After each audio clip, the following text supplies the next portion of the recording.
한 23년쯤에 전쯤에 부산에서 영주로 임지를 옮겨와서 섬겼던 교회가 있습니다.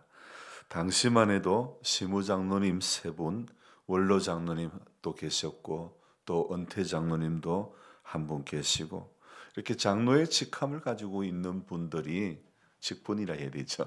장로의 직분을 가지고 계신 분이 5분이나 되는 교회였습니다. 예배 참석 인원은 30여 명이 되었고 주일학교 아이들은 한 7명 정도 되었습니다. 그저께 한 분 남은 시무장로님이 이제 71에 소천하셨고 해도 바뀌고 그래서 은퇴 장로님께 전화를 인사차 드렸는데 장로님도 이제는 여든이 훌쩍 넘어가지고 차 운전도 제대로 하지 못하고 많이 아프시고 또 목소리도 들어보니 아픈 목소리였습니다. 20여 년이 그 세월이 흐르는 동안에 이제 남은 교인은 10명 남짓이랍니다. 대략 20년 전쯤에 혼자 계시던 집사님이 복지시설에 들어가기 싫어서 자신의 집에서 목을 메고 극단적인 선택을 하였을 때 저는 상당히 충격을 받았고 이것이 농촌교회의 현실인가 생각을 했었지요. 그리고 어제 장로님과 통화를 하면서 20여 년의 세월이 흐른 뒤에 장로로 시무했던 세 분은 전부 다 그 교회에 나오지 않고 믿음 생활도 제대로 하고 있지 않다고 하는 소식을 들었습니다. 다시 한번 저는 이것이 농촌 교회의 현실인가 이런 생각을 해보게 되었습니다. 새로 사람이 전도되지 않으면 끊임없이 교회는 갱신하지 않으면 우리 교회 역시 20년 뒤에 어찌 될지 모르는 것입니다. 교회를 섬기던 장로들도 교회를 떠나가는 형국에 일반 성도님들이 남아서 교회를 지킨다는 것 또한 참으로 쉽지는 않을 것 같습니다. 세월의 흐름 속에 바뀌어진 모습을 보면서 예수님이 하신 말씀이 생각납니다. 인자가 올 때에 믿음 있는 자를 보겠느냐. 당시 그 교회의 최고 재력가이신 원로 장로님이 한 10여 년 전에 소천하셨을 때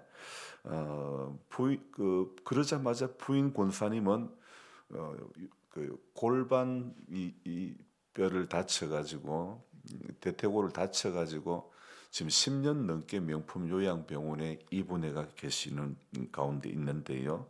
그 원로 장로님의 자녀들 가운데 아들 2가정, 딸 2가정, 그들의 자녀들까지 현재는 그 교회에 아무도 나오지 않고 있고 믿음 생활도 제대로 하고 있지 않습니다. 믿음의 대가 강산이 2번 바뀌는 동안에 이렇게 허물어지고 많은 이유가 무엇일까? 분명히 성경의 약속은 이것이 아닌 것 같은데 세월의 흐름이 성도의 믿음을 무너뜨린 것일까? 아니면 사단이 무너뜨린 것일까? 세월 앞에 장사 없다고 하더만 정말이지 세월은 우리의 믿음마저 빼앗아 가버리고 마는 것일까요? 이렇게 교회가 약해지고 성도들이 믿음의 자리에서 떠나가는 모습을 보면서 그리고 한두 번 돌아가시는 모습을 보면서 성도의 마지막과 그리고 교회는 그러한 가운데 어떤 역할을 해야 하는지 진지하게 고민해 보지 않을 수가 없는 것입니다. 저도 이제 공식적인 은퇴까지는 12년 남았지만 미래를 내다보며 지금부터 준비하지 않으면 우리 교회 역시 존립 여부도 보장이 되지 않는다는 것입니다.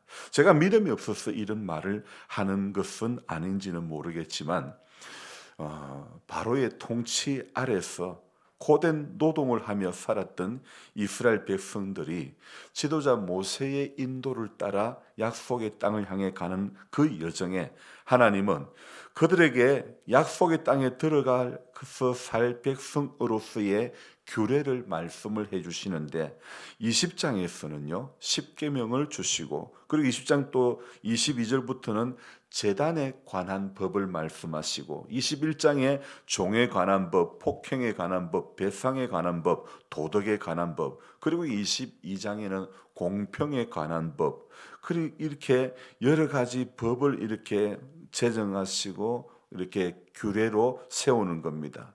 그래서 가나안 땅에서 어떻게 살 것인가? 지금은 아니지만 얼마 뒤면 들어가서 살게 될 그 땅에서의 삶, 그 땅에서 누리게 될 약속의 사람으로서 삶의 자세를 준비해야 할 모습을 끊임없이 이야기하고 있습니다.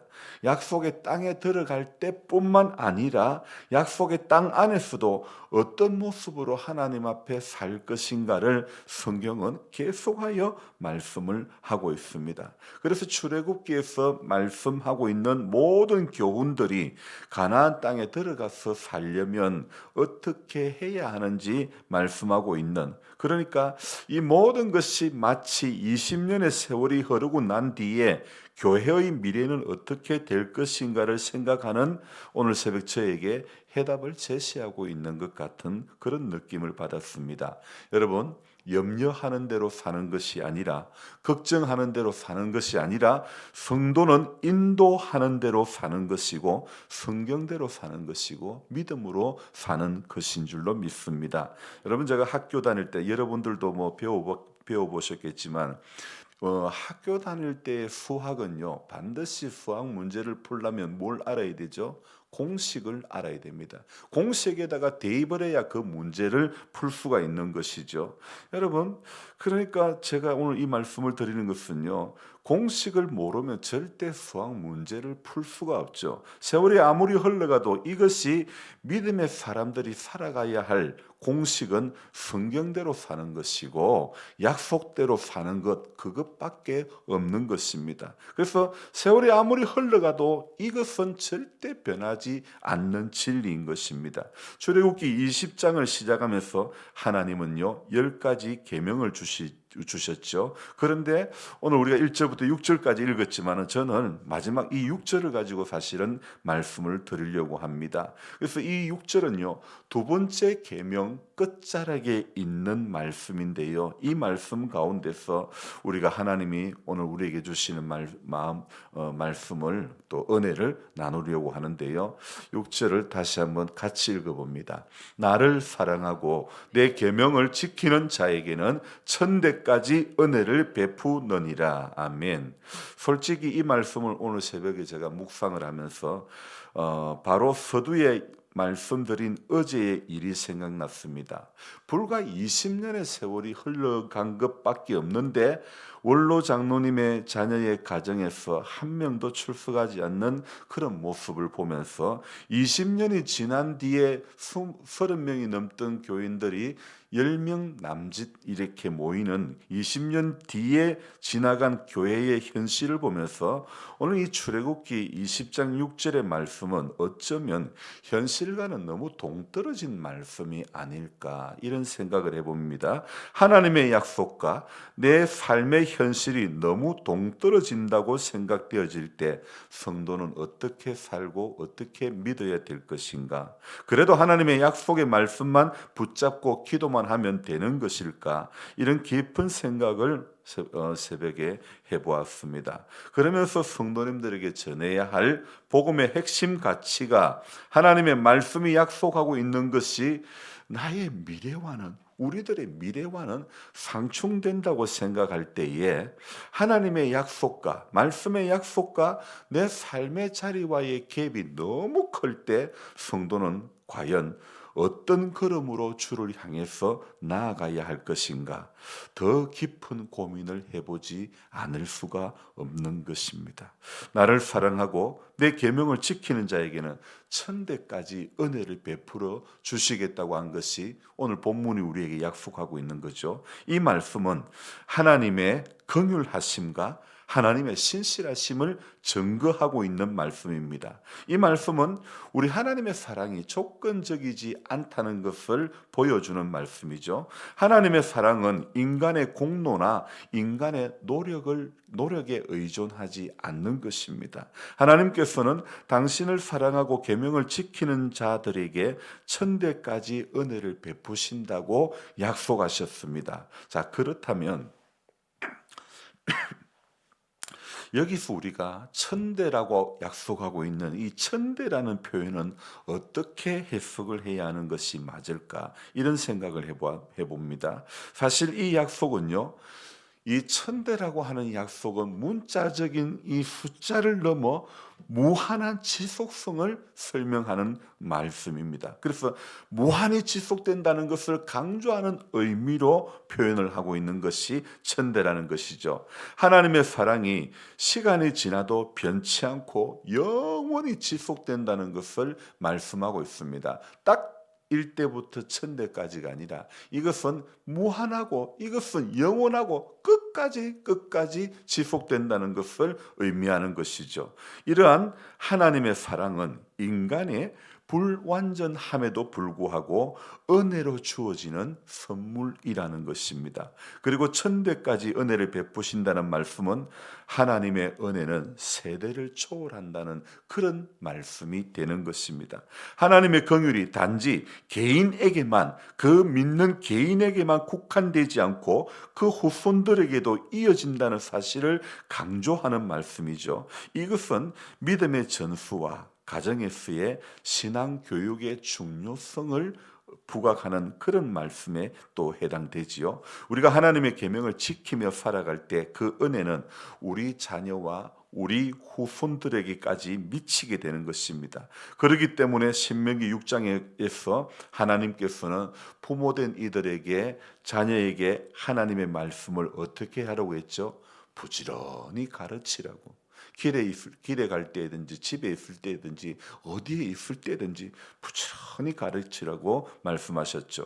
이것은 우리가 후대에게 어떤 역할을 해야 되는지를 잘 말씀해 주는 그런 부분입니다. 그러니까 하나님의 사랑과 하나님의 은혜를 전하는 통로가 되어야 된다는 겁니다. 어제 제가 말씀을 드릴 때에 저는 하나님의 말씀을 운반하는 사람에 불과하다고 했습니다.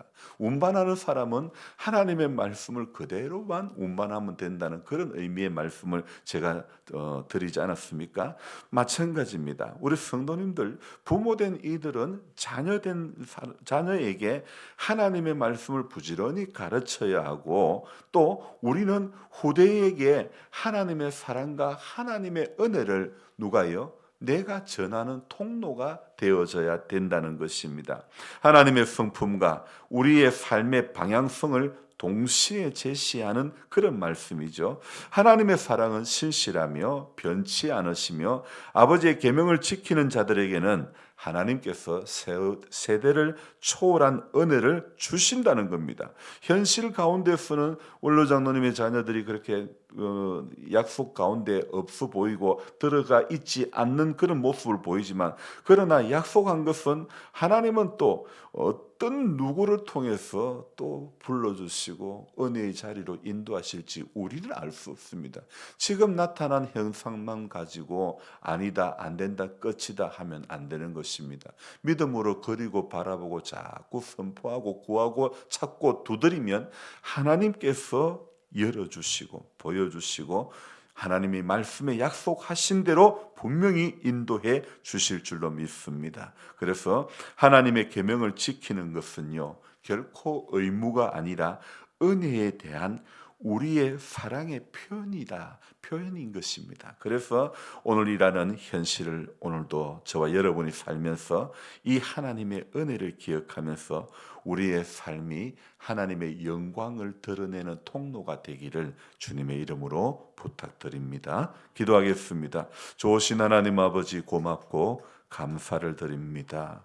우리 성도의 자리매김이 무엇인가를 오늘 출애굽기 20장 6절의 말씀을 보면서 다시 한번 생각해 봅니다.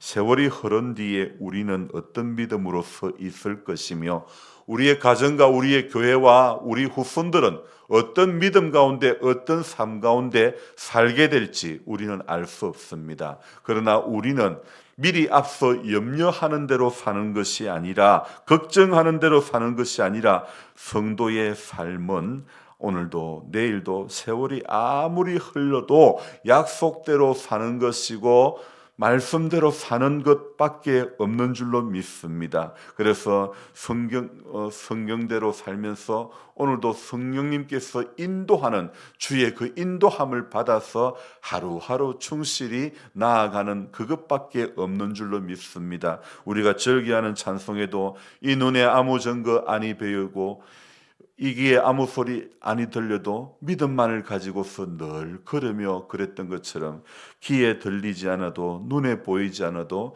믿음만을 가지고서 늘 걸어가는 하나님의 사람들이 되게 하여 주시옵소서.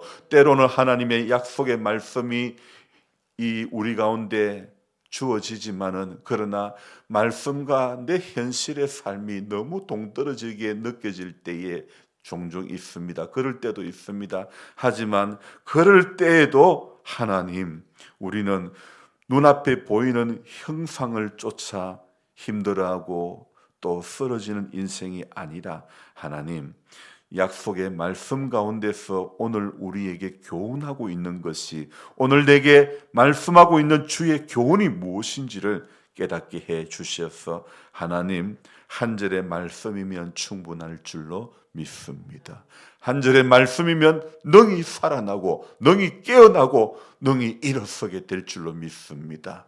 우리 예수님 공생의 사역에 있을 때에 나사로에게 일어나라, 소녀야 일어나라 했을 때에 주님, 죽었던 나사로가 살아나고 소녀가 일어나게 된 줄로 믿습니다. 주님, 때로는 진흙을 눈에 이겨 바르고 그렇게 말씀하실 때에 우리 주님, 안 보이던 자가 보여지는 은혜가 있게 됐던 것을 우리는 익히 보았습니다.